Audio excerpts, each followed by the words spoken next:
सदर योजनेची सुरुवातीला अर्ज करण्याची मुदत 1 जुलै ते 15 जुलै 2024 पर्यंत होती। या मर्यादेत आता सरकारने सुधारणा केलेली आहे आणि आता सदर मुदत 2 महिने ठेवण्यात आलेली आहे, म्हणजे 1 जुलै ते 31 ऑगस्ट पर्यंत 2024 पर्यंत 31 ऑगस्ट 2024 पर्यंत लाभार्थी महिलांना अर्ज करता येईल। तसेच 31 ऑगस्ट 2024 पर्यंत अर्ज करण्यात आलेल्या लाभार्थी महिलांना जर एखाद्या महिलेने 30 ऑगस्टला अर्ज केलेला असेल तर तिला लाभ मात्र 1 जुलै 2024 पासून दरमहा 1500 रुपये अशा पद्धतीनं देण्यात येईल। म्हणजे जरी काहींना उशीर झाला, कारण आम्ही आता बघतोय बहुतेक ठिकाणी एवढी गर्दी होतीये, आमदारांनी पण सांगितलं, अनेक मंत्री महोदयांनी सांगितलं की गर्दी जास्त होती, महिलांना असं वाटतं की 15 दिवसात आपलं नाव तिथं गेलं पाहिजे, त्याच्याकरता तिथं गर्दी होऊ नये, त्यांना तिथं त्रास होऊ नये, याकरता खबरदारी म्हणून राज्य सरकारने हा निर्णय घेतलाय। या योजनेमध्ये पात्रतेमध्ये देखील अधिवास प्रमाणपत्र आवश्यक असल्याचं नमूद करण्यात आलं होतं।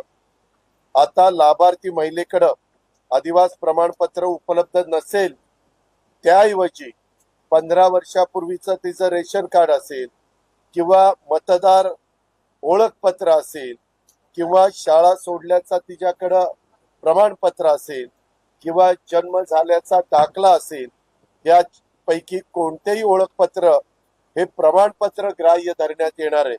त्याच्यामुळं तो एक त्यांना रिलीफ मिळेल। आणि मागे आम्ही या योजनेमध्ये 5 एकर असणाऱ्यांनाच ही योजना द्यायचं असं ठरवलेलं होतं, परंतु 2.5 लाखाची अट आहे, पण 5 एकराची अट काढून टाकली, कारण आपल्या महाराष्ट्रात जिरायत भागामध्ये काहींचं 7 एकर 8 एकर क्षेत्र असतं, पावसावर अवलंबून असतं, त्यांना उत्पन्नही जास्त मिळत नाही, म्हणून आता ही 5 एकर शेतीची अट देखील वगळण्यात आलेली आहे। सदर योजनेचा लाभार्थी महिलांचा वयोगट आम्ही सुरुवातीला सांगितलंय ते वय वर्ष 21 ते 60 होता, आता वय वर्ष 21 ते 65 वर्ष वयोगट करण्यात आलेला आहे। त्याच्यामुळे हा एक बदल करण्यात केलेला आहे।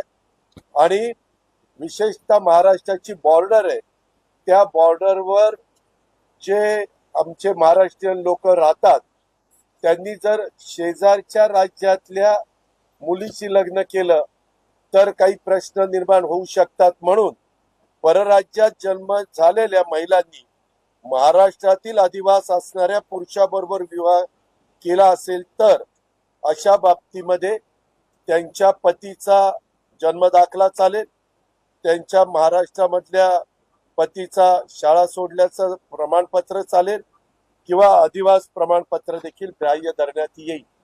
त्यामुळं त्यांना तिकडनं ते दाखला वगैरे आणणं ह्याच्यात जो त्रास होणार आहे तो त्रास ह्याच्यातनं कमी होईल। 2.5 लाख रुपये उत्पन्न दाखला उपलब्ध नसेल तर त्याऐवजी त्या कुटुंबाकडं पिवळं किंवा केशरी रेशन कार्ड उपलब्ध असेल तर त्यांना 2.5 लाख रुपये उत्पन्नाचा दाखला ही प्रमाणपत्रातनं सूट देण्यात आलेली आहे। म्हणजे केशरी आणि आमच्या पिवळ्या रेशन कार्ड धारकांना दाखल्याची गरज नाही 2.5 लाख उत्पन्नाच्या। आणि सदर योजनेमध्ये समजा कुटुंबातील एका पात्र अविवाहित महिलेला सुद्धा योजनेचा फायदा देण्यात येईल।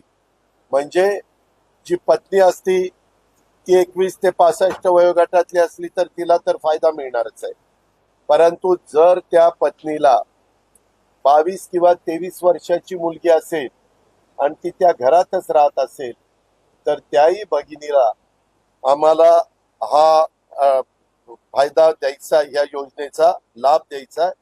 त्याच्यामुळं त्या कुटुंबातील एका अविवाहित महिला पात्र वयोगटात बसत असेल तर तिलाही लाभ मिळणार आहे।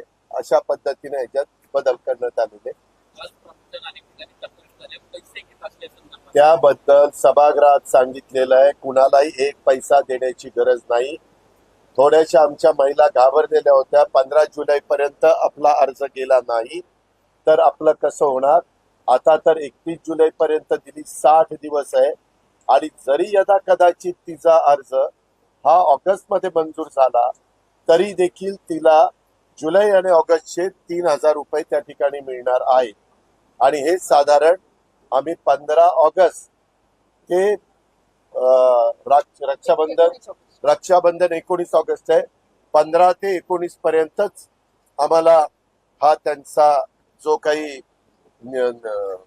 लाभ आहे तो लाभ आम्ही वितरित करणार आहोत. दादा, या योजनेच्या ज्या अटी शर्ती सरकारने पहिल्या निश्चित केलेल्या होत्या त्या आता शिथिल करण्यात आलेल्या आहेत. त्यामुळे विरोधकांनी जो आरोप केलेला होता की लाभार्थीची संख्या कुठेतरी घटेल, त्याचा फायदा आता कशा पद्धतीने होतो? ह्याच्यामध्ये लाभार्थी वगैरे काही नाही. आम्हाला खरोखरीच आमच्या मातेला, भगिनीला, आमच्या मुलींना ह्याचा लाभ द्यायचा होता. परंतु एखादी नवी योजना आली तर पहिल्यांदा निर्णय घेताना काही त्याच्यामध्ये त्रुटी राहतात.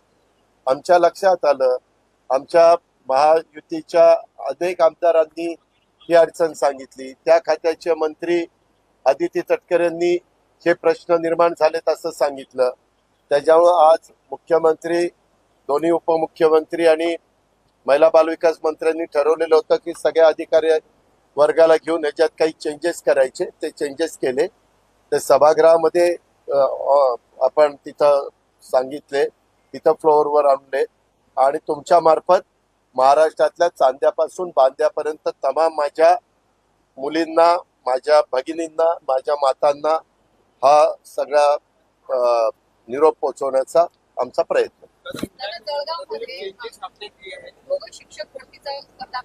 आता त्याबद्दल सगळं चाललेलं आहे. सारखं काहीतरी ते काढू नका. ह्याच्याबद्दल जी काही चुका झालेल्या असतील त्यांच्यावर अतिशय कडक अशा प्रकारची कारवाई केली जाईल. जे दोषी असेल त्यांना कुठल्याही पाठीशी